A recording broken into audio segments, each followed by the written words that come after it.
Welcome! So far in the series, we've looked at definitions of mental health, types of therapists, choosing which one is right for you, and taking charge of your mental health. In this episode, we're going to take a look at what happens in the therapeutic space. This is where the real work begins. So in the therapeutic space, therapists are responsible for the interventions, the techniques, and the approaches, and the client is ultimately responsible for the outcomes.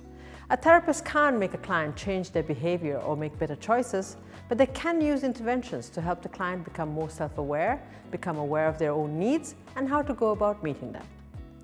Different approaches and techniques are used to guide the client, but ultimately, it's about taking charge of your own mental health and doing the work necessary. Participating in therapy is not a passive activity where you just go into any therapist and expect them to fix you. You're taking on a role where you're an equal participant in the process.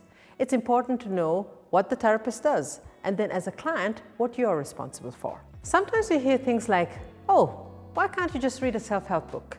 Why can't you just sort yourself out? Why do you have to go and talk to a complete stranger?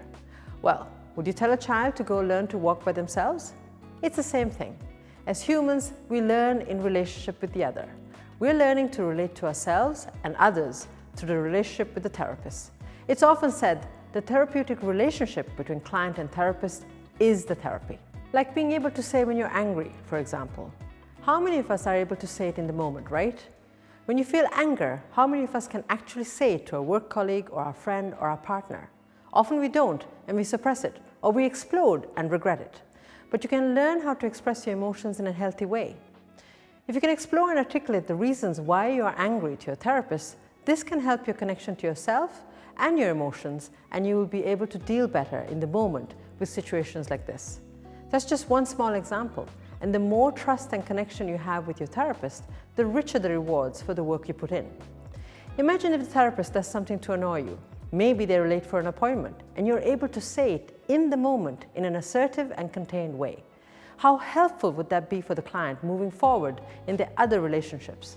I often say to my clients, this is your playground where you can bring all of yourself.